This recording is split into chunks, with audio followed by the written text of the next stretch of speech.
Boa noite a todos, todas. Espero que estejam bem. Depois de algum tempo de afastamento, digamos assim, umas férias para o pessoal descansar um pouco, né? Estamos aqui de volta.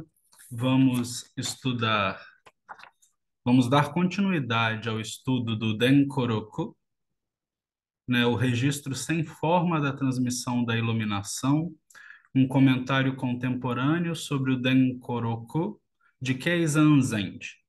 Esse comentário é de Noe Genroshi, com tradução para o inglês de Daigaku Rumeroshi e Keiko Omai.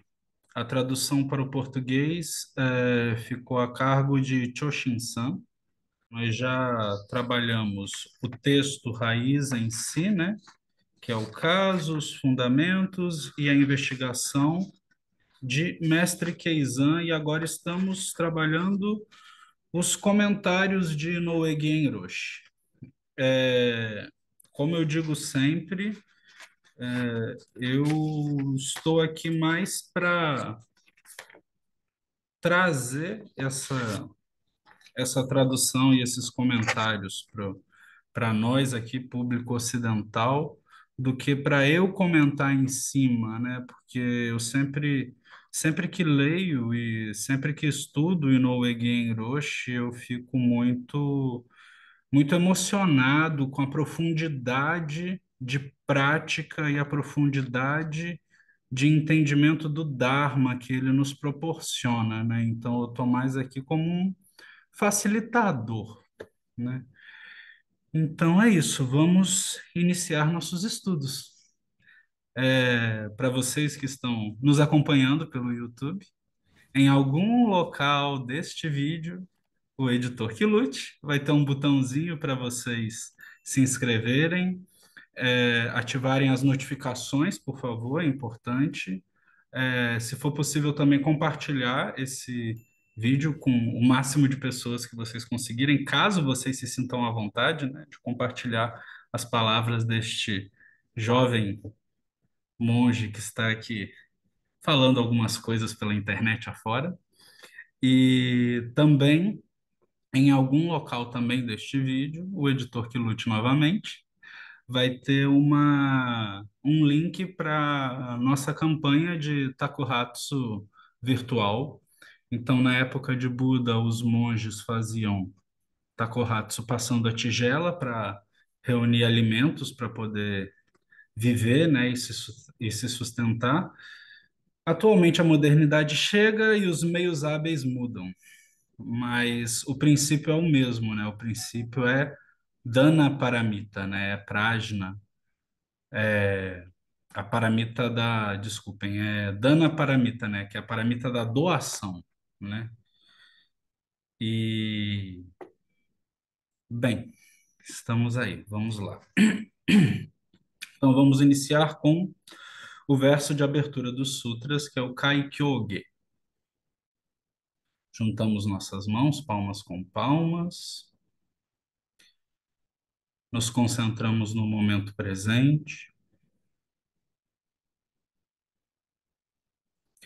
Kaikyoge.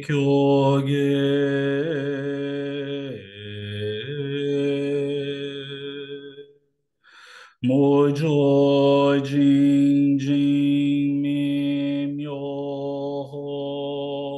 Hyakusen Mangonam Sogu Gakon Kemmon Tokujuji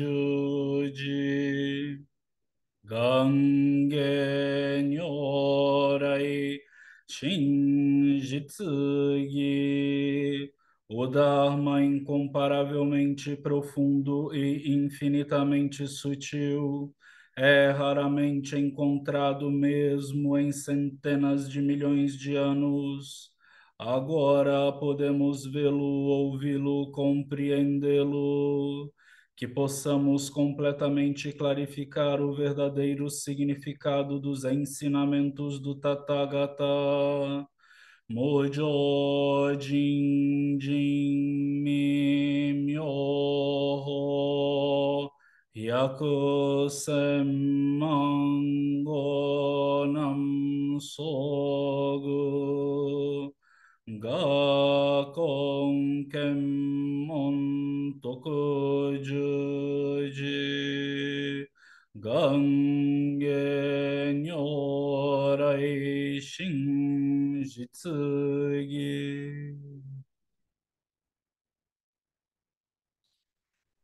Muito bem. O registro sem forma da transmissão da iluminação, um comentário contemporâneo sobre o Denkoroku de Keizan Zenji e Noue Genroshi. Sabemos por isso que ele era um velho Buda. Não o classifique entre aqueles que foram meramente discípulos esravakas do Buda. E aí, esse é o texto, e aí, em seguida, tem o comentário de Genroshi. Somente para a gente pontuar o método, né? Os mestres Zen, todas as vezes que eles vão fazer algum tipo de palestra, dar ensinamento, eles têm um método de ensino que é, eles pegam o texto e esmiuçam o texto, né? Então é isso que Guien Roche faz ao longo de todos os capítulos, né? E aí aqui a gente vê isso bem. Ele vai pegando parte por parte do texto, parte por parte que ele entende que é importante de ter um comentário específico e dá o seu entendimento em cima daquele comentário. Só para a gente se situar, esse comentário, a gente está nas circunstâncias fundamentais, ou seja, Guien Roche ainda não iniciou o comentário em cima do Nentei, da investigação de Mestre Keizan. Então, também só para retornar a mente, né, ter essa imagem mental de como é composto esse tipo de literatura no Zen, a gente tem o caso raiz, que é o tema específico, e esse tema ele é passado de geração em geração. Aí, em cima desse caso raiz, se escrevem as circunstâncias fundamentais, e em cima desse caso raiz e circunstâncias fundamentais, a gente tem o que a gente chama de Nentei, que são as investigações. Ou seja, mestre Keizan, ele está comentando em cima de um texto chinês. Esse texto ele já existia na época de Mestre Keizan. Mestre Keizan não inventa o Denkoroku, né? Já existiam dois ou três textos clássicos chineses relatando esse processo de transmissão de mestre a discípulo desde Shakyamuni Buda até, no caso que a gente vê aqui com Keizan Zenji, até o professor dele, né? Ou seja, ele relata esse processo do despertar, esse processo da percepção da real natureza de todas as coisas, desde Shakyamuni Buda até o professor dele. Claro que a gente não pode entender esse trabalho como um documento histórico, né? Mas a gente pode perceber que através da fala desses mestres anteriores ao mestre Keizan, a gente tem meios hábeis para esmiuçar cada um dos temas importantes e fundamentais que são ligados àquele mestre ou àquela escola de pensamento, né? Então, através das palavras dos mestres ancestrais, Mestre Keizan, ele acessa esse local da didática, né? Ele usa esse meio hábil para trazer os ensinamentos para a gente, né? Então, é isso que a gente está vendo aqui. E Guien Roshi, que é quem comenta, vai fazer o mesmo. Através das palavras de Mestre Keizan, ele, de forma didática, vai trazer para esse público, digamos assim, atual, da época dele, o entendimento daquele caso, ou o entendimento daquela circunstância que está sendo abordado determinado tema dentro do Dharma, né? Então, voltando, agora sim, Página 7, parágrafo quarto, né? Que já são os comentários de Guien Roche em cima das circunstâncias fundamentais. Então, Guien Roche é, cita, né? Sabemos por isso que ele era um velho Buda. Não o classifique entre aqueles que foram meramente discípulos esravacas do Buda. E aí Guien Roche fala: desde o início, Mahakashapa foi verdadeiramente uma pessoa excepcional.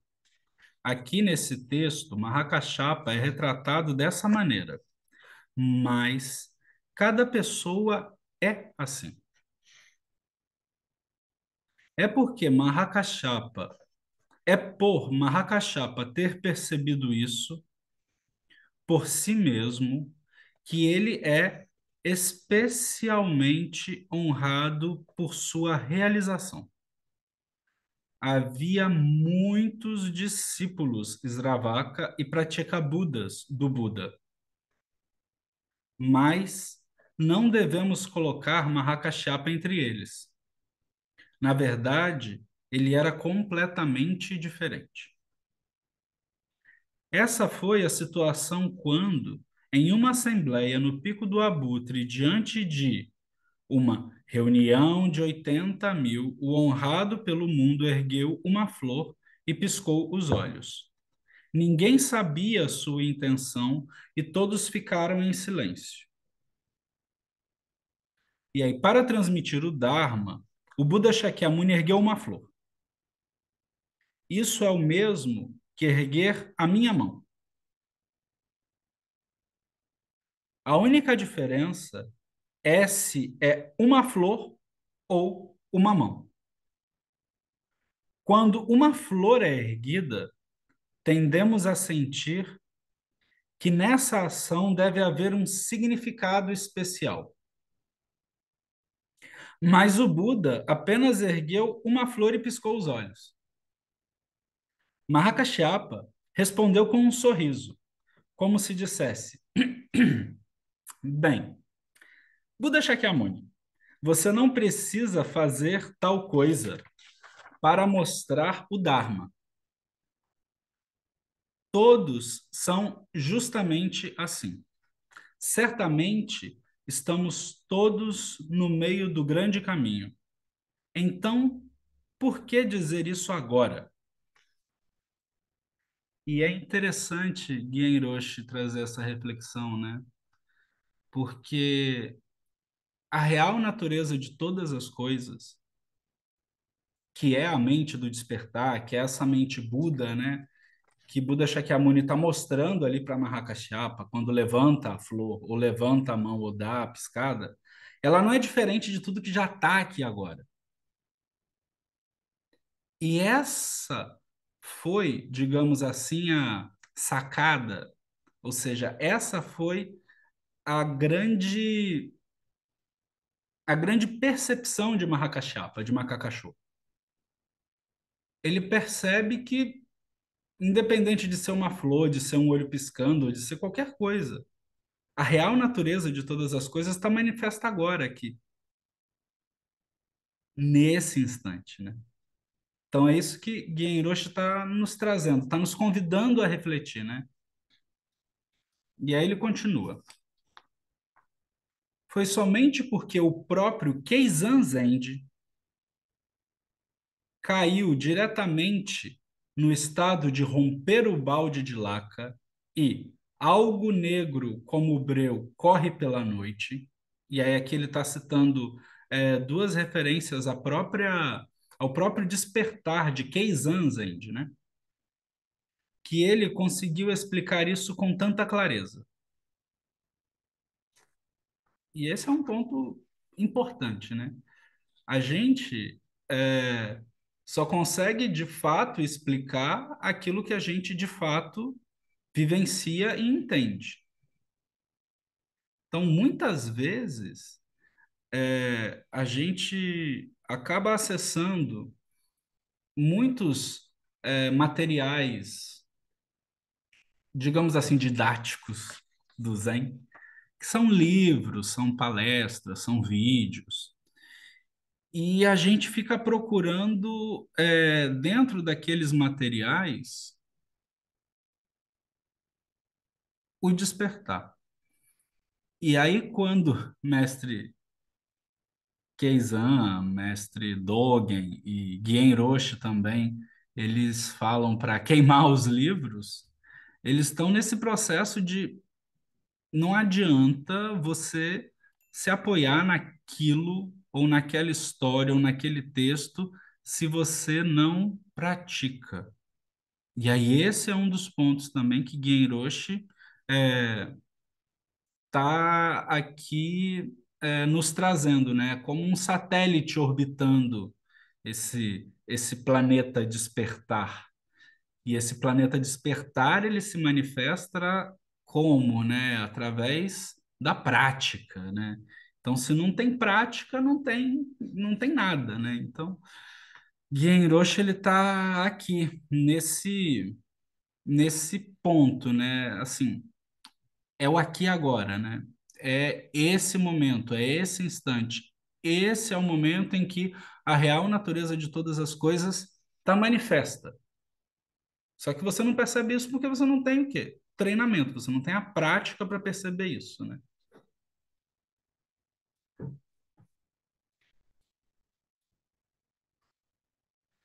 Ele conseguiu explicar isso com tanta clareza, né? Por favor, entendam que ele não estava usando esse tipo de expressão imprudentemente.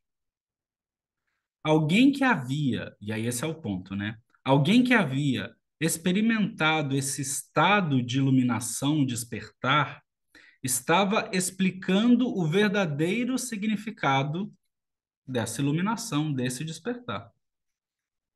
Ninguém sabia o que o Buda queria dizer, exceto Mahakasyapa, né? Macacachô. Então, o Buda Shakyamuni falou sobre o tesouro do verdadeiro olho do Dharma. Essa frase, que aparece novamente mais adiante no texto, pode soar como se estivesse se referindo a algo especial, mas não está.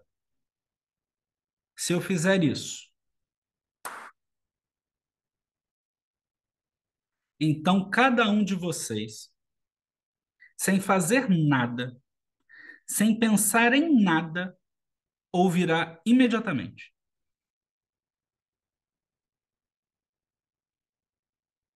Essa é a verdade de toda a nossa vida. Esse é o caminho eterno e imutável, que tem sido assim desde incontáveis eras no passado. Por essa razão, isso é o verdadeiro Dharma. Não se trata de fazer algo especial. O Buda também se referiu à mente sublime do Nirvana. Nirvana, né? Despertar. Nirvana é uma palavra sânscrita que significa que uma chama ardente foi apagada. Ou seja, né? Todas as ilusões sobre como um ser humano deveria ser, ou questionamentos sobre a verdadeira maneira como um ser humano deveria ou não ser, todas essas coisas imediatamente chegam ao fim, se extinguem. E é isso que é Nirvana. A mente sublime do Nirvana, que é o portal do Dharma, sem sinais e totalmente claro. Isso significa que todo esse corpo-mente atua livremente, sem nenhuma semente dentro dele. Todos nós somos feitos para agir dessa maneira e existe essa grande coisa, corpo-mente. Olhe para isso. Foi isso que o Buda Shakyamuni disse quando ergueu uma flor. E, Ma, e, Maca, e Mahakashyapa respondeu com um sorriso. Ele estava apontando que isso é verdadeiro e natural. E aqui termina a história. Eu a confio inteiramente ao grande Cachapa, essa mente do despertar, essa percepção da real natureza de todas as coisas. Shakyamuni Buda diz: eu confio inteiramente isso a Mahakashapa. E é esse o ponto, né? É esse o ponto que a gente não pode se esquecer.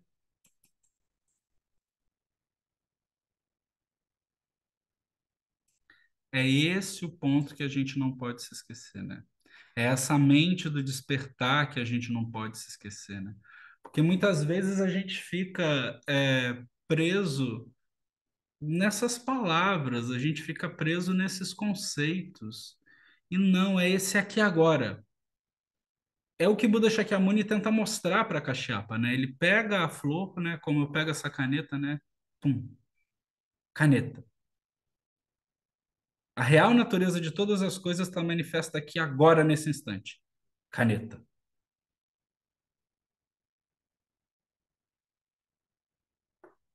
E isso foi, no mínimo, revolucionário, né? Porque quando a gente pensa nos ensinamentos budistas, a gente encontra muita teoria. Então, teoria da mente, teoria das quatro nobres verdades, o caminho e tudo mais. E nesse ponto, e aí é isso que de fato define os conceitos básicos da nossa escola, é aqui e agora, é esse instante, é esse momento. Não tem mais nada que separa você da real natureza de todas as coisas. E aí é por isso que Inoue Genroshi também nos chama isso, né? Quando ele brinca, faz esse joguete de palavras, né? De que a piscada do olho de Macacachô foi, poxa, mas depois de todos esses ensinamentos, todas essas coisas todas, é só isso? E aí, Shakyamuni Buda, é só isso. Essa daqui é a mente de Nirvana, é o olho do tesouro do verdadeiro tesouro do Dharma, né? É isso daqui. Isso daqui eu entrego para você, ó. Essa percepção. Essa percepção da realidade.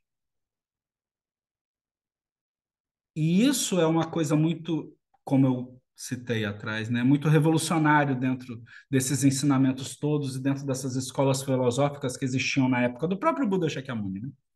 Que era tudo muito teórico, que era tudo muito tinha muito escrito, você tinha que estudar muito, você tinha que isso, você tinha que aquilo e não, a prática é simples. Aí a gente volta ao Shikantaza de Mestre Dogen, né? Esse apenas sentar-se. Você se senta em silêncio.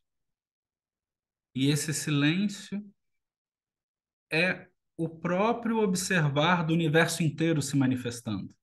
É o próprio observar dessa flor na mão de Buda, né? É o próprio manifestar dessa piscadinha de Mahakashapa, de macacachô. E foi isso que Buda Shakyamuni disse quando ergueu uma flor a Mahakashapa. Quando ergueu uma flor e Mahakashapa respondeu com um sorriso. Ele estava apontando que isso é verdadeiro e natural. E aqui termina a história. Eu confio inteiramente, eu a confio inteiramente ao grande Cachá. É uma história bonita, né? Porque se a gente pensar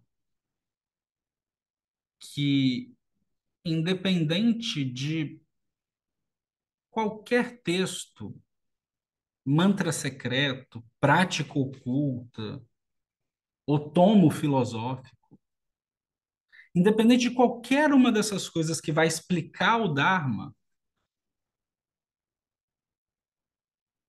o que Buda Shakyamuni está fazendo ali com Macacachô, e o que Macacachô faz ali com Buda Shakyamuni, não é explicar o Dharma, não é usar meios hábeis para tornar essa mente do despertar algo inteligível para quem ainda não acessou isso. O que eles estão fazendo é manifestar essa mente do despertar, é mostrar uma mão e abrir. Eles, é isso que eles estão fazendo. Eles manifestam essa mente do despertar. E aí, quando a gente lembra da história de Buda Shakyamuni, né, e dizia que Buda Shakyamuni deu mais de, não sei, 84 mil ensinamentos, ou 600 e tantos ensinamentos para mais de 84 mil pessoas, e não sei o que, não sei o que lá. E aí, como? Né? E aí, o que os nossos mestres e mestras ancestrais eles vão nos lembrar é que o que Buda Shakyamuni fazia para ensinar o Dharma era muito simples. Era só esse levantar dessa flor o tempo todo. Era esse viver. Viver manifestando a real natureza de todas as coisas. E permitindo que a real natureza de todas as coisas se manifeste. Porque quando a gente para lembrar, né, os votos, né, os seres são inumeráveis. Faço o voto de salvá-los. É só a gente lembrar de salvar do quê, né? A gente só consegue, de fato, salvar todos esses seres que são inumeráveis quando a gente conhece de forma muito sincera e verdadeira quem a gente é. Ou seja, a gente salva esses seres da nossa própria ignorância, do nosso jeito ignorante de interagir com o mundo, do nosso jeito ignorante de fazer essas conexões com a grande terra e todos os seres, do nosso jeito separado de ver que essa mão que está aqui na frente agora é a mão do Shoei, não é a sua mão, né? E poderia ser a sua mão. E aí, de forma muito revolucionária, é a sua mão. Essa flor que Shakyamuni Buda levanta é a sua mente nesse instante, se manifestando junto com todas as coisas, se manifestando ali naquele instante. E vamos para a investigação. E aí Guia Hiroshi continua. A história de erguer uma flor, naquela época, foi transmitida individualmente de ancestral para ancestral. Não foi revelada imprudentemente a estranhos. E eu aqui contando segredo para vocês, né? Olha só que vergonha.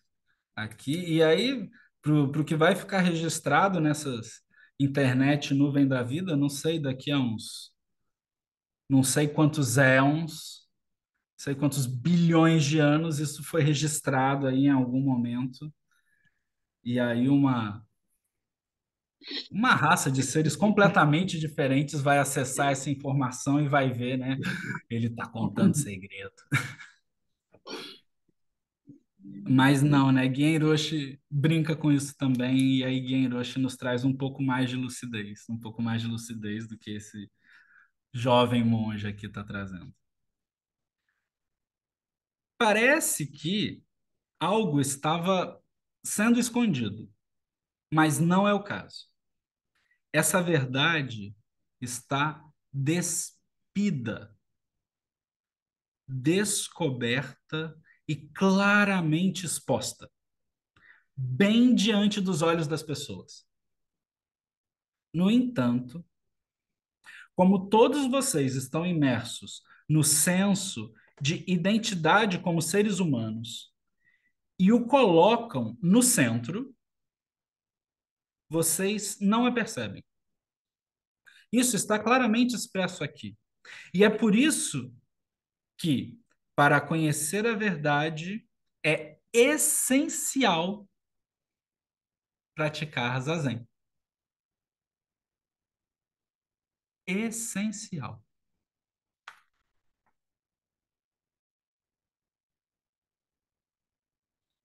Para conhecer a verdade, é essencial praticar zazen. Para conhecer de forma íntima, de forma sincera, essa real natureza de todas as coisas, é fundamental o zazen. Não tem outra via. Porque através do zazen, a gente consegue, de forma muito profunda e sincera, olhar para dentro. E ver que dentro não é diferente de fora. Porque a brincadeira está aí. Não é só ficar 40 minutos sentado virado para a parede. Quando os ocidentais olharam o zazen, eles acharam que era aqueles castigos à la Ratio Studiorum dos jesuítas. Não, não é isso. É uma forma, é um meio hábil de você olhar com profundidade e aí é que está a chavinha que a gente tem que girar, né, quando a gente pratica zazen. E com sinceridade para si. Porque é através desse olhar que a gente vai acessar esse local que é muito íntimo e verdadeiro dentro desse corpo-mente, que é a manifestação do universo inteiro, que é a manifestação da real natureza de todas as coisas.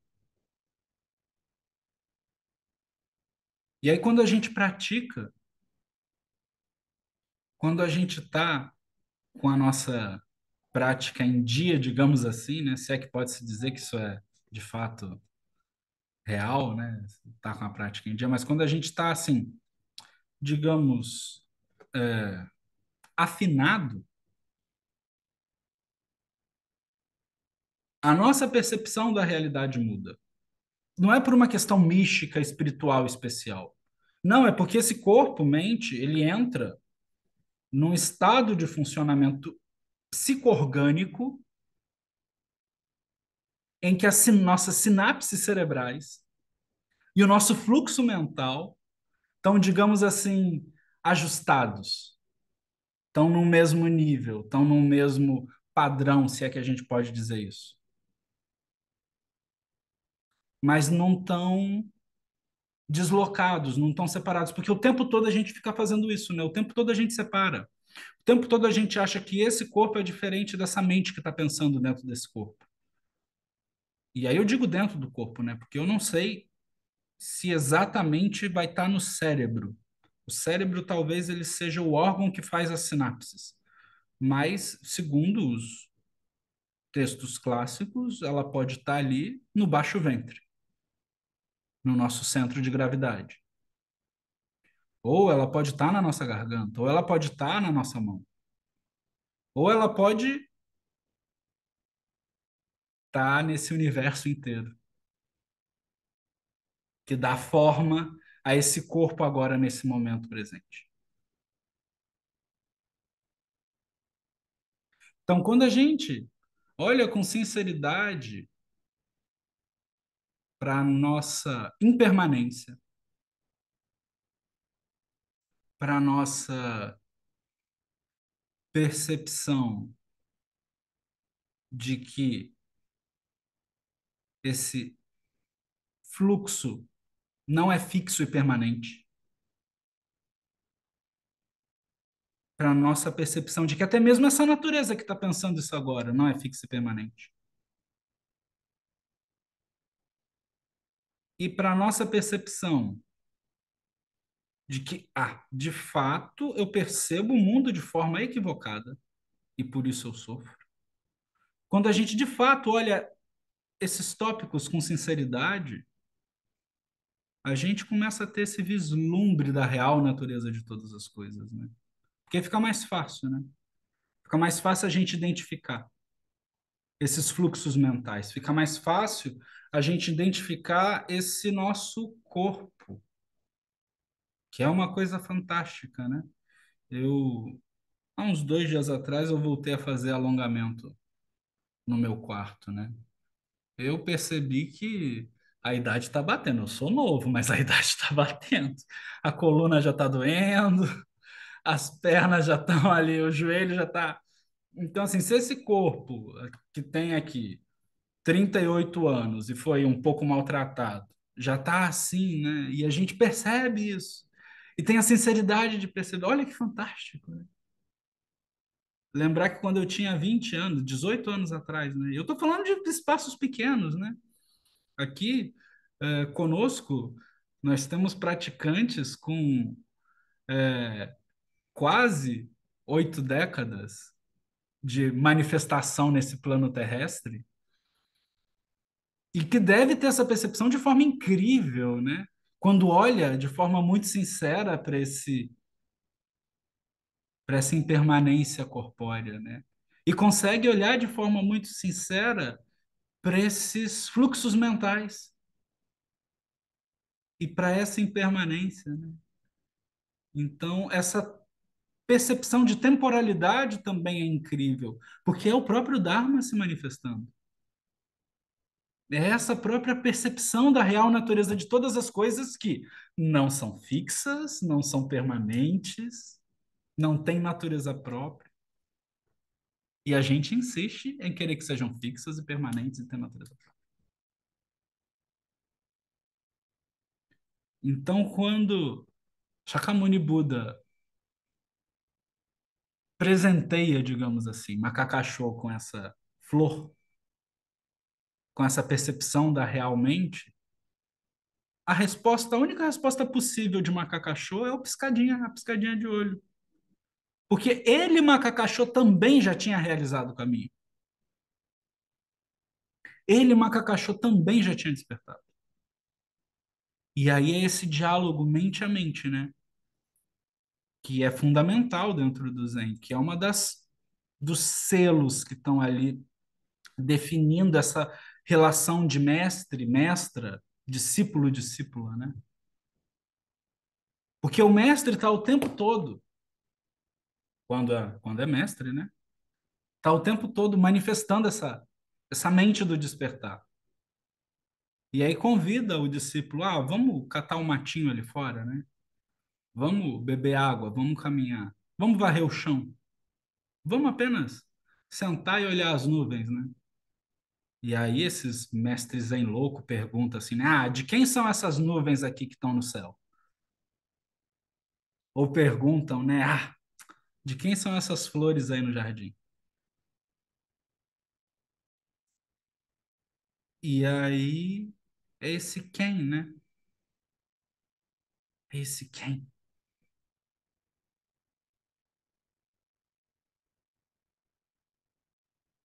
A história de erguer uma flor, naquela época, foi transmitida individualmente de ancestral para ancestral.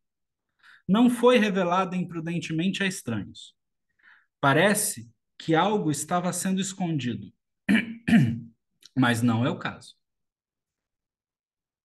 Essa verdade está despida, descoberta e claramente exposta, bem diante dos olhos das pessoas. No entanto, como todos vocês estão imersos no senso de identidade como seres humanos e o colocam no centro, vocês não a percebem. Isso está claramente expresso aqui. E é por isso que, para conhecer a verdade, é essencial praticar zazen. Portanto, não é algo que mestres de sutra e mestres de tratados, ou muitos mestres zen, provavelmente conhecem. Assim, Mesmo que os acadêmicos budistas tenham realizado uma grande quantidade de pesquisas respeitáveis, esse é um mundo além do seu alcance. A verdadeira prática em um monastério deveria acontecer em tal mundo. Isso é algo que as pessoas hoje não aprendem. E aí a grande crítica de Gen Roshi, né? Porque não adianta você estar no mosteiro aprendendo tratado, aprendendo sutra, aprendendo a tocar sino, aprendendo a, sei lá, cozinhar. Não adianta nada se você não pratica.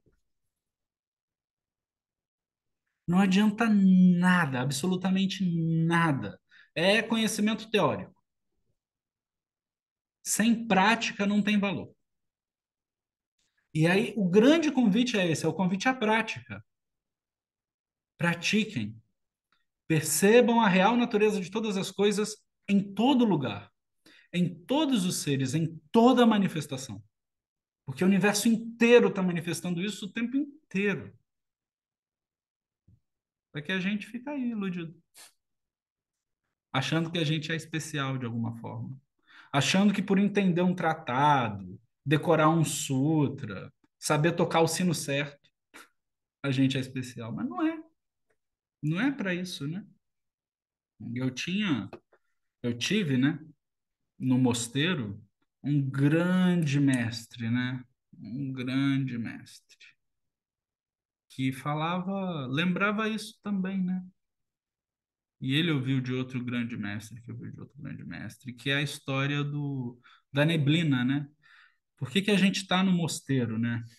Essa é a pergunta clássica. O que que a gente está fazendo aqui, né? E aí ele dizia, né, que não é exatamente para aprender essas tecnicalidades, né? Esse- essa forma técnica de aprender a fazer a coisa, né? Ele comparava o ambiente de um mosteiro saudável, e esse é um ponto importante, a um fog, né? Esse conceito dessa neblina que vem caminhando, né? Assim, isso é bonito. Quando a gente está no Japão é bonito ver, né? Assim, é uma neblina que vem assim do alto da montanha e aí vai caminhando assim por dentro das árvores e entra nos edifícios e aí de repente do nada o pátio central do mosteiro tá tudo branco. Pá. De vez em quando acontece isso aqui em Itacoonde, né? O Paraguai tem essa peculiaridade. Pelo Paraguai não ter montanha, então lugares como aqui o Templo, essa região toda aqui do Alto Paraná, tem muitos, ela é um planalto, né? E aí tem muito rio, né? Esse leve morrinho, né? Essa leve ondulação. Então, quando a gente olha assim, a gente consegue fazer um caminho reto daqui até Ciudad del Este ou até Assunção, mas não é aquela retona de deserto, né? Tem umas elevaçõezinhas, né? De assim uns 10, 12 metros, né? Então, você vê que o carro sobe, o carro desce, fica fazendo essa elevação. E aqui Itacoonde, ele está num terreno em que ele está debaixo de uma dessas elevações, né? Então, a cidade de Colônia Iguaçu, o início da parte do centro urbano da cidade, ela começa no início de uma dessas elevações e termina em outra dessas elevações, né? E aí Itacoonde, ele está aqui no meio, né? E está aqui nessa parte mais baixa. Então, às vezes de manhã aqui está tudo branco. E aí a gente sai, né? E aí, quando a gente sai, a gente anda assim no meio dessa neblina e aí de repente a nossa roupa fica molhada. A gente passa assim o dedo na mesa e a mesa tá toda molhada, né? Assim, tá, fica tudo meio molhado, assim, úmido, né? Com uma umidade alta. E viver num mosteiro que seja funcional e saudável, né? Que tenha relações sanas, é meio que isso, né? Porque o Dharma tá ali, que nem a neblina, o Dharma tá ali manifesto. E a gente não precisa fazer nada, porque o Dharma tá sendo vivido, está sendo manifestado ali o tempo todo. Então, o que a gente tem que fazer é viver também.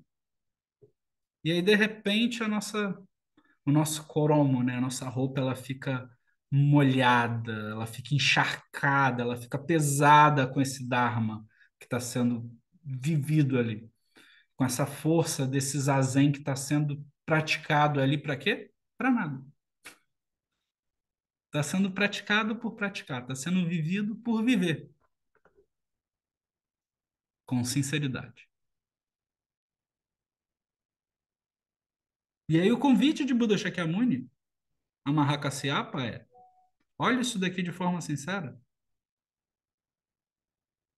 Você está olhando isso de forma sincera?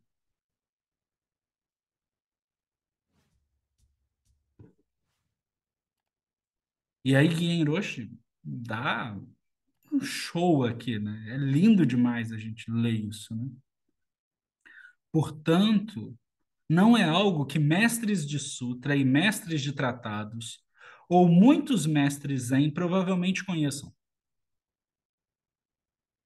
Assim, mesmo que os acadêmicos budistas tenham realizado uma grande quantidade de pesquisas respeitáveis, esse é um mundo além do seu alcance, o mundo da prática, né? A verdadeira prática em um mosteiro deveria acontecer em tal mundo, no zazen. Isso é algo que as pessoas hoje não apreendem.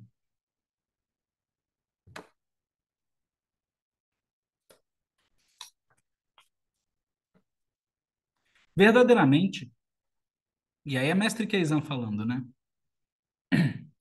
Verdadeiramente, eu vim a entender que eles não sabem a verdade desse assunto. E aí agora é a crítica de Mestre Keizan, né? Mestre Keizan era outro também que Keizan Zend, e aí Guiyen Roche falando, né? Pôde dizer isso porque ele próprio penetrou na verdade desse assunto. A maioria das pessoas não sabe onde reside o ponto crítico desse assunto. Keizan Zend pôde dizer isso porque ele próprio penetrou na verdade desse assunto.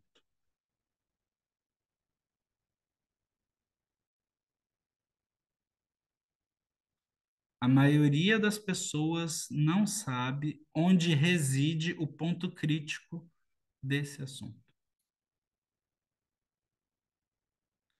E aí, quando a gente olha para o Zen hoje, né, no Japão,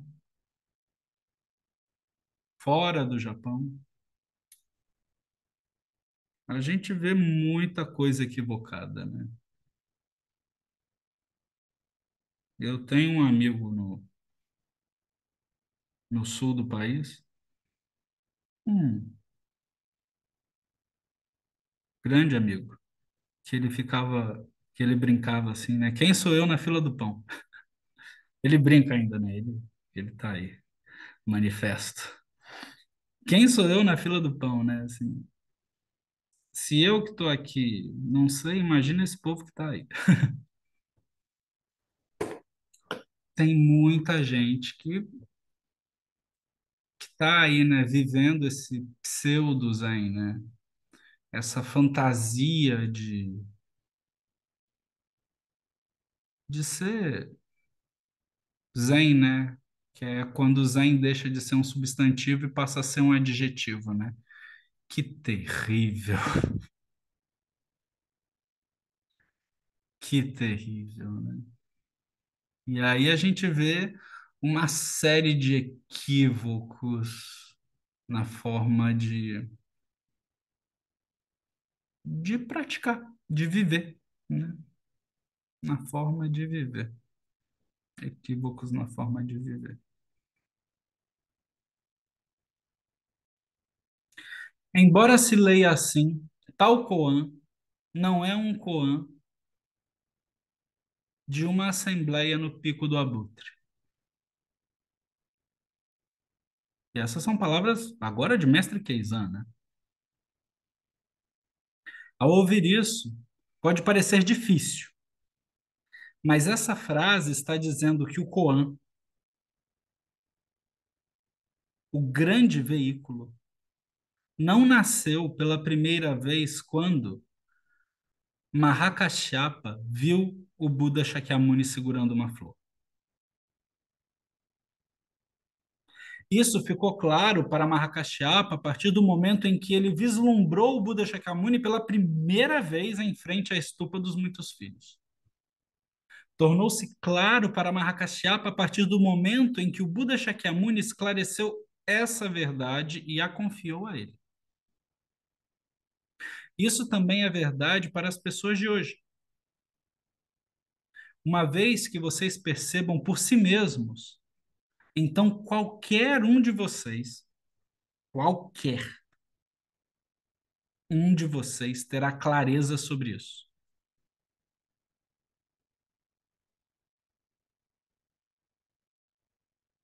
É um ditado, mestre Keizan falando, né?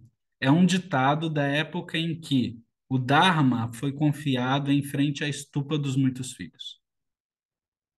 Guien Roche fala. Em outras palavras, seguramente não era o caso de um novo Buda Dharma, ou seja, o caminho da iluminação insuperável, completa e perfeita, ter nascido naquele momento em que o Buda proferiu aquelas palavras. O Buda Dharma, o Dharma ensinado por Buda Shakyamuni, esteve lá o tempo todo. O tempo todo. E esse é um ponto aqui que é, digamos assim, de forma muito sutil, a lapada que Gen Roshi e Keizan Zenji estão dando. Porque a grande questão é, quando o Buda Shakyamuni despertou, viu a estrela da manhã e falou, eu, a grande terra e todos os seres, simultaneamente nos tornamos o caminho, ele, pum, com essas palavras, com esses meios hábeis, ele manifesta o seu Dharma, o seu ensinamento. E através desse ensinamento, nós praticamos até hoje. Ou seja, quando o Shakyamuni Buda percebe a real natureza de todas as coisas, ele forma, concatena palavras, usa de meios hábeis para expressar isso nesse mundo. O ponto é, se cada um desses mestres ancestrais também percebem essa real natureza de todas as coisas, quando eles usam de meios hábeis, ou seja, das palavras, eles estariam inaugurando um novo Buda Dharma, um Makakasho Dharma, um Shoei Dharma, um Choshin Dharma, um Korro Dharma, um Eko Dharma, um Genpo Dharma. Porque a reflexão é essa, né? De forma muito sutil, um Myogen Dharma. A reflexão é essa. De forma muito sutil,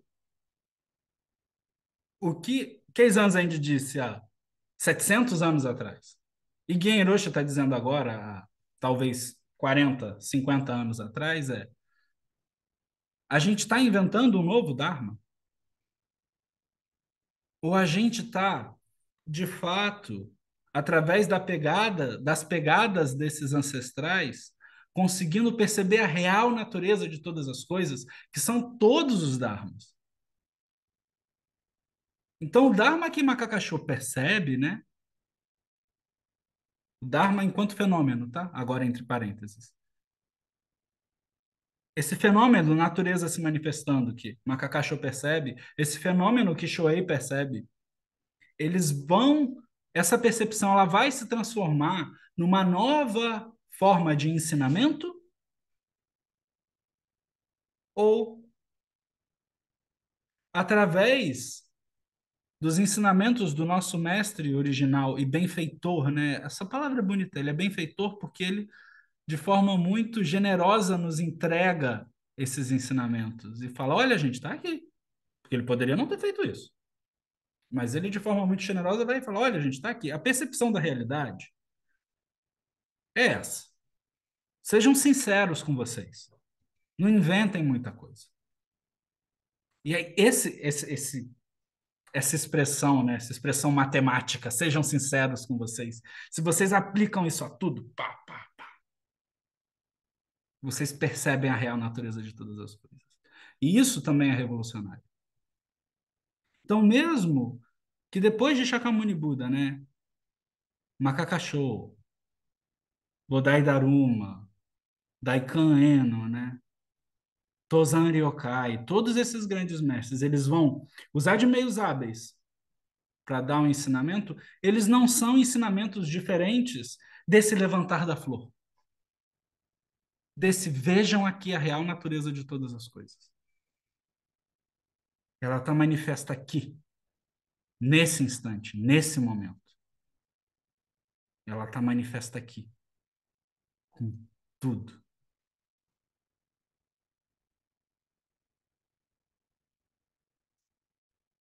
Eu vou ficando por aqui, eu acho que eu falei demais hoje. Mas vamos conversar um pouco. Estamos aí. Perguntas? Vamos aí. Dúvidas? Se é que eu sou capaz de responder alguma coisa, a gente está aqui. Vamos compartilhar aqui um pouco. Roxi, eu tenho uma indagação que é o seguinte: quando, quando o Shakyamuni Buda elevou a mão com uma flor, o ele percebeu a, a natureza Buda, porque naquele movimento o senhor Buda, Shakyamuni Buda, fez com que ele saísse da dualidade e se ligasse na unidade.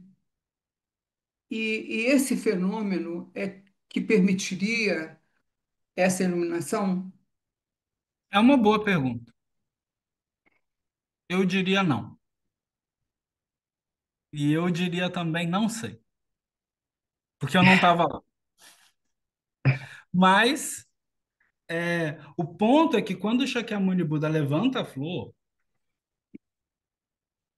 Makakasho, Mahakasyapa, já tinha realizado o caminho. Ele só atesta isso, né? E ele atesta porque quando ele levanta a flor, e aí não é nenhuma questão de dualidade ou unidade, não é nenhuma questão porque o ponto é esse, não são conceitos teóricos, não é uma questão de teoria. Quando ele levanta a flor, é esse ato, né? Essa ação. Essa ação é uma ação desperta, porque todas as ações são despertas. Então ele poderia ter levantado, sei lá, uma cesta de fruta, se tivesse uma cesta de fruta na frente dele, ou um copo d'água, ou só a mão.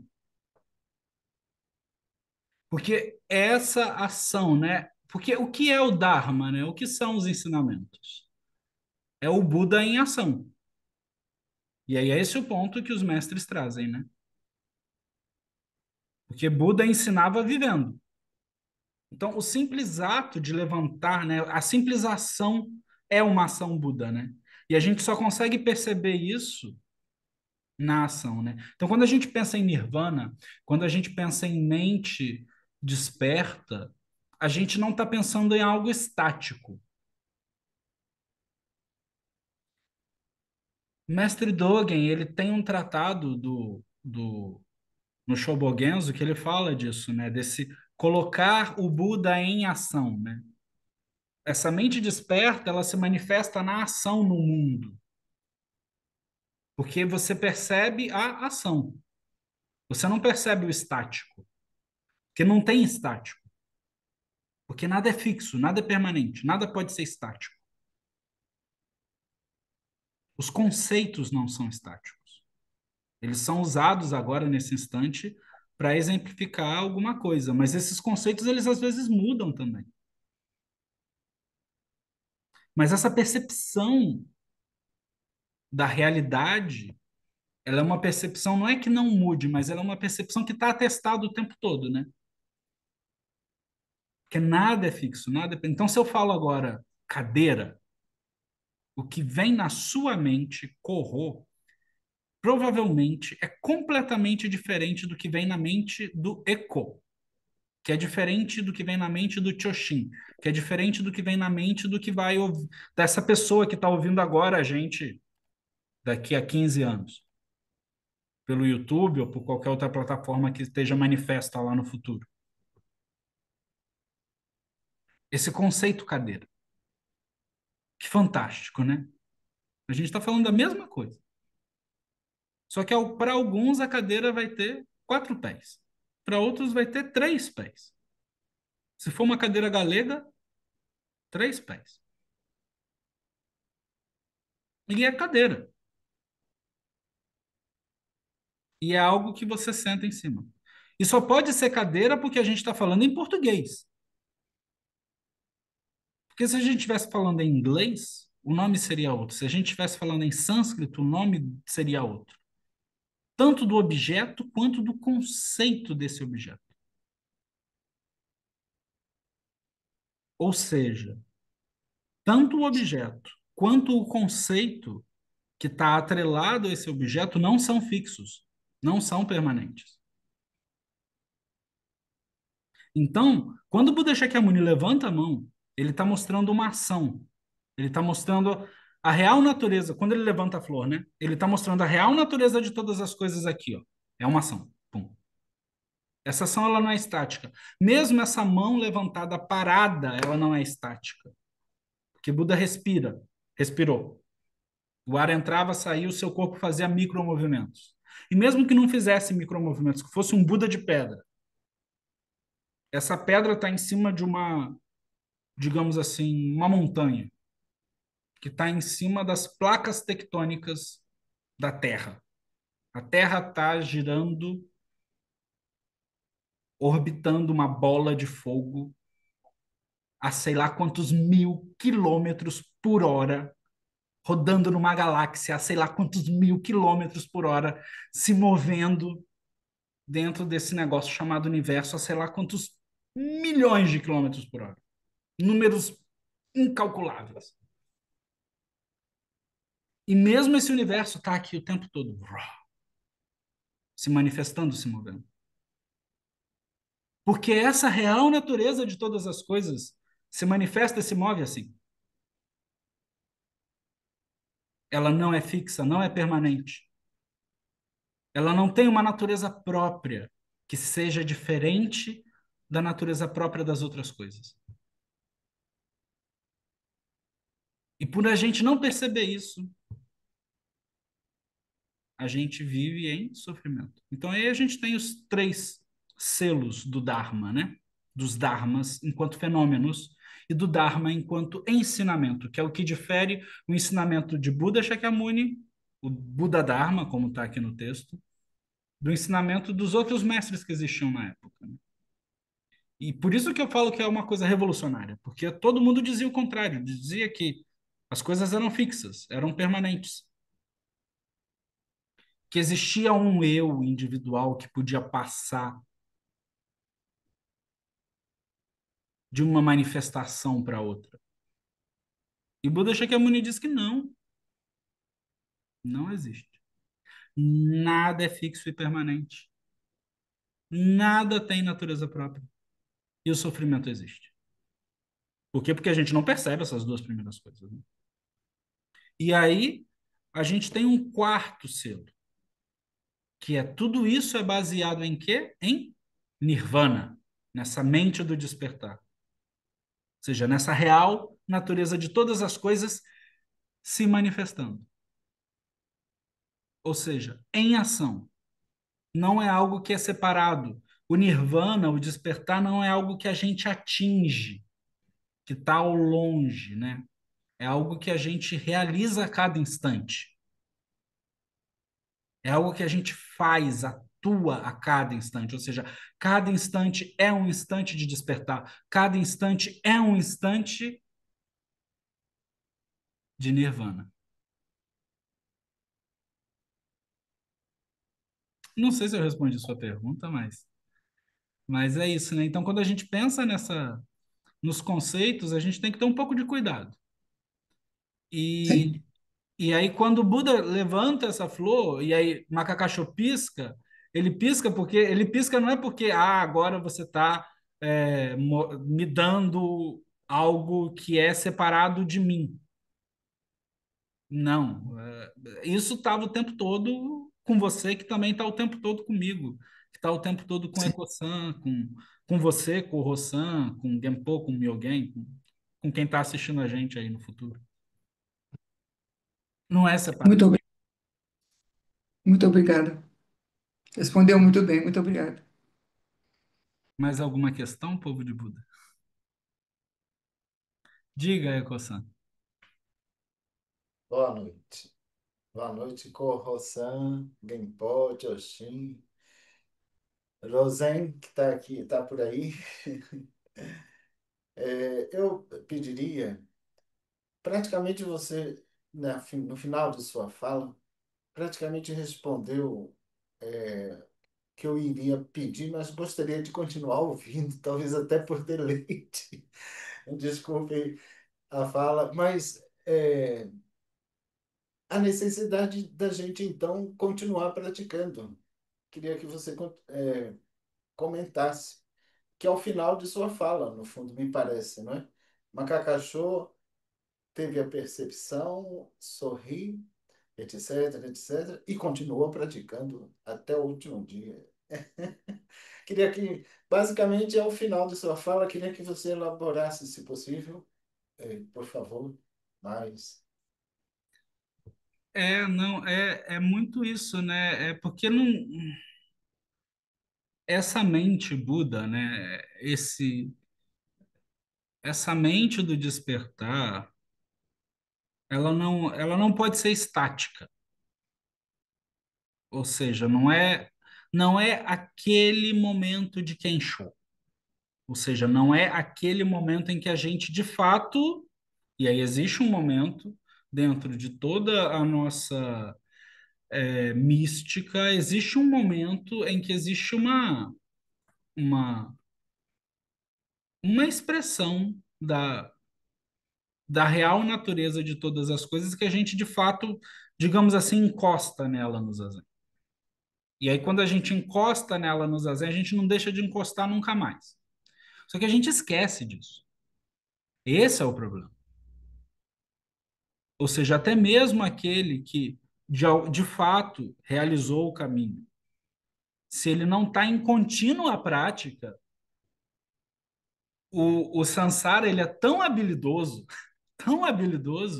que a gente esquece. Então, cada instante é um instante de prática, que é o exemplo de Macaca-Show. E aí a história continua, a gente vai entrar nisso daqui a pouco, né? E Mestre Keizan comenta isso de forma belíssima, né? Macaca-Show não deixa de praticar um dia de sua vida. E Macaca-Show tinha uma idade avançada, né? E mesmo assim ele estava lá sentado. Na aula passada, o editor vai colocar o link em algum local aqui desse vídeo. Na aula passada, eu comento também um pouco sobre isso, né? Sobre essa longevidade de Macacachô, de Marracaciapa, e sobre essa questão de Marracaciapa, mesmo idoso, praticar incessantemente. Incessantemente. Ele era o exemplo da comunidade. Ele era o que a gente pode considerar como o Chussô, né? Ele era o primeiro a sentar, o Daitiza, né? Esse termo vem daí. O primeiro a sentar e o último a levantar. Assim era Macacachô. E viveu uma vida de prática muito rigorosa. Porque com essa prática ele entendia que isso ele estava manifestando o caminho. Outras pessoas vão ter práticas distintas e está tudo bem. E está tudo bem. A gente também não pode ser fiscal do Dharma, né? Como dizem, ó, falam aí alguns alunos meus. Não sejamos fiscais do Dharma, não somos polícia do Dharma, não é isso. Mas quando a gente olha Macacachô, é incrível, né? Porque os relatos é que Macacachô faz a passagem com quase 90 anos, uma coisa assim. Não, mais. É uma idade mitológica lá, chega. E aí, alguns dizem que ele nem morre, né? Ele vai lá para uma montanha e vai para uma gruta e está lá praticando até hoje, esperando a chegada da próxima pessoa que vai realizar o caminho, né? Quando o caminho não existir mais. O Macacachô vai estar lá, firme, sustentando a prática, né? Sendo um pilar da prática, né? Um pilar da comunidade, né? Isso é muito bonito, né? Porque quando a gente pensa na figura como um chussô, como um noviço líder, ele não é noviço líder à toa, né? Não é um cargo político, né? Ele ou ela é a pessoa que dentro daquela comunidade de fato acessou o coração-mente daquele abade, daquele mestre de ensinamento e pratica de forma a ser quase um com aquele mestre. A prática dele não é diferente da prática daquele mestre, dele e dela, né? E Macacachô era isso, né? Era esse exemplo de prática. E quando o Buda Shakyamuni ia ensinar, ele colocava Macacachô para sentar do lado dele, para de fato mostrar publicamente, vejam, é isso daqui. É esse Buda em ação. É esse Dharma em ação. É esse Sangha em ação. Macacachô era esse exemplo, né? Ou seja, a prática ela é incessante, né? Não tinha um instante em que Macacachô não estivesse praticando. Não tinha um instante em que Macacachô não tivesse vivendo o Dharma, manifestando o Dharma, assim como o Buda Shakyamuni. Então, por isso que quando o Buda Shakyamuni levanta a flor e mostra, Macacachô dá uma piscadinha. Isso daí eu já sei, né? Você quer, como brincadeiras à parte, né? De forma um pouco... Eu não posso esquecer nunca minhas origens cariocas. Você vai meter essa para cima de mim, Buda? Ah, que isso, né? Você me vem com uma florzinha? Te respondo com uma piscadinha. Brincadeiras à parte, claro que não foi exatamente isso, mas o coração do mestre e o coração do aluno estavam, digamos assim, nessa sintonia, estavam nessa percepção da realidade. E aí, Shakyamuni Buda entrega, né, diz, né, eu dou a você a mente do Nirvana, né, a mente do despertar, o olho tesouro do verdadeiro Dharma, né? Porque, na verdade, isso nunca foi separado de Macacachô. Nunca foi separado de Shakyamuni Buda, nunca foi separado deste que vos fala ou de vocês que estão me ouvindo, né? Tá aqui o tempo todo se manifestando nessa real natureza de todas as coisas. E isso só se manifesta. Vou reformular minha fala. E isso só é percebido pela prática. E aí, por isso que Gen Roshi pontua aqui. Por isso que Keizan Zenji vai pontuar 700 anos atrás. Por isso que Tozan Ryokai vai pontuar 1000 anos atrás. Ou quase 1000. Por isso que esses Baixo Banzo vai pontuar isso a quase 2000 anos atrás. Macacachô vai pontuar isso a 2600 anos atrás. No próximo capítulo, que é o capítulo de Macacachô e Ananda, né? E é também muito bonito. Isso fica também muito claro nessa essa entrega à prática. Porque, assim, sem querer dar spoiler, Ananda era esse erudito aqui que a gente está reclamando, que Genroshi está criticando, que Keizan Zenji está criticando. Ananda foi o primo de Buda que decorou todas as falas de Buda, todas as falas. Ananda sabia de cabeça cada palavra que foi proferida por Buda. E se Ananda não tivesse, ele perguntava para quem estava e decorava. E mesmo decorando tudo isso, Ananda não desperta, não realiza o caminho. Ananda, sim, só realiza o caminho depois que Makakasho dá uma usa de meios hábeis para puxar o manto, né? Para dar uma catucada, para dar um oi, desperta aí, acorda. Sai desse egocentrismo, né? Sai dessa percepção equivocada da realidade, que é o que Genroshi vai colocar aqui no texto, né? O problema é que as pessoas têm uma percepção equivocada, egocentrada, né? Humano-centrada. A real natureza de todas as coisas não é exclusiva nossa. Ela está aqui manifesta o tempo todo. Ela pode ser percebida o tempo todo. A diferença é que a gente tem consciência disso. E também por ter consciência disso, a gente se equivoca.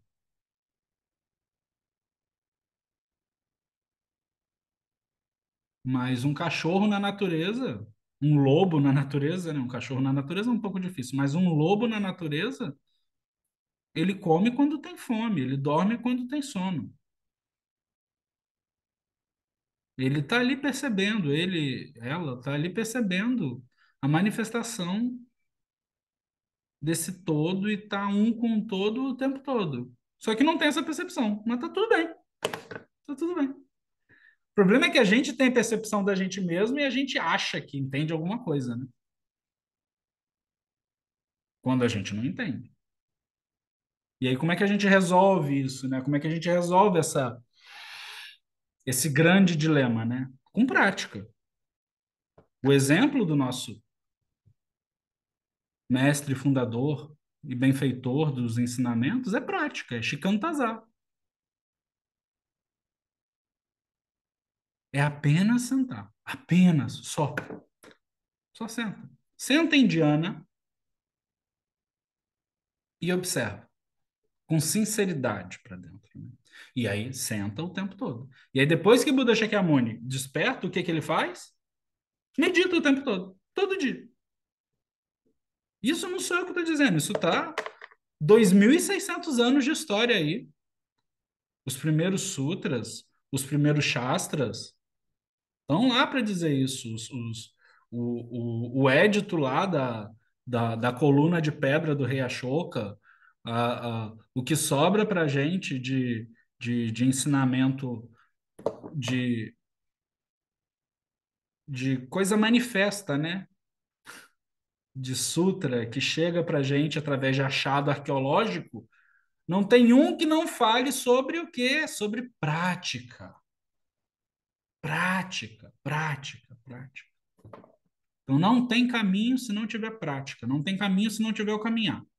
E qual é o caminhar da nossa escola? Zazen. E aí é Zazen. E aí não tem para onde fugir. É Zafo e parede. E aí você pode não ter Zafo, pode não ter parede, mas você pode sentar observando com sinceridade para você mesmo, né? Você pode sentar aí em qualquer lugar, em qualquer lugar. Qualquer lugar, todos os lugares são lugares de prática, porque a sua mente tem que estar em prática. Mesmo que não seja essa prática formal de sentar, fazer a reverência em frente à almofada, sentar, virar para a parede, ficar lá, tocar o sino de novo, levantar e tal. Mesmo que não seja essa prática formal, o seu fluxo mental tem que estar, digamos assim, no mesmo fluxo mental que você desenvolve quando você se senta. E aí é o convite do Bodhisattva, né? É você levantar dos afro e ir para o mundo. E ir para o mundo para quê? Para ajudar todos os seres. Para salvar todos os seres. Do quê? Da sua própria ignorância. E aí você só faz isso como? Praticando o tempo todo. Mantendo a estabilidade dessa mente de zazen em todo e qualquer ato cotidiano da sua vida. E aí todo e qualquer ato cotidiano da sua vida passa a ser um ato desperto, passa a ser um ato iluminado. Tudo se torna prática. A prática é incessante e tem que praticar. Não tem meio termo. Não tem meio termo. Tem que praticar todo dia, a cada instante. E tem que desenvolver uma rotina de prática formal, sim. No mosteiro, uma das coisas que fazem com que o Dharma esteja manifesto ali é essa prática constante, todo dia. Dia sim, dia também tem pelo menos um fazendo zazen.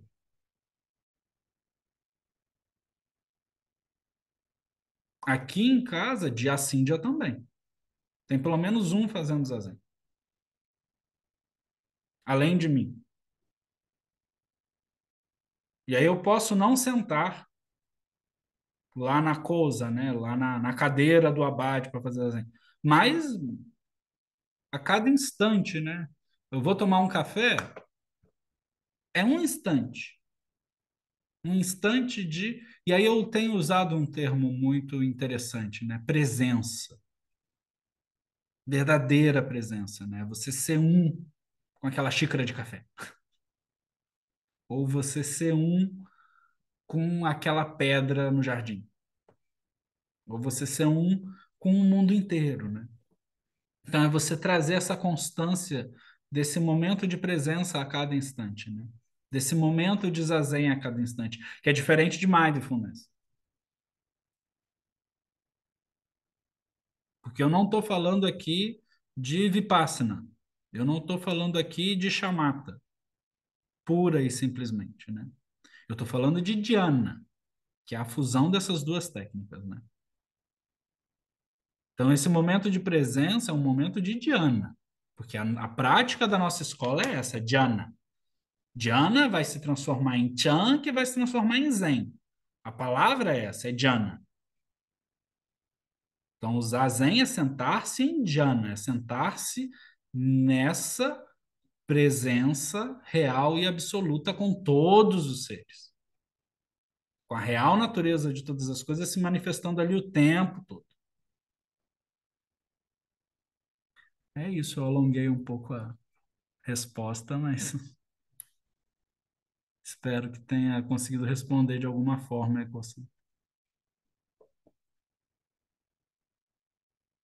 Vamos ficando por aqui, né? Que aí já avançamos demais no tempo. Muito obrigado a todos, todas. Qualquer dúvida, vocês podem inscrever aqui no, na caixa de comentários do YouTube, ou mandar mensagens no direct também. Se não sou eu que respondo, algum dos meus alunos vai responder e vai me repassar. E é isso, muito obrigado.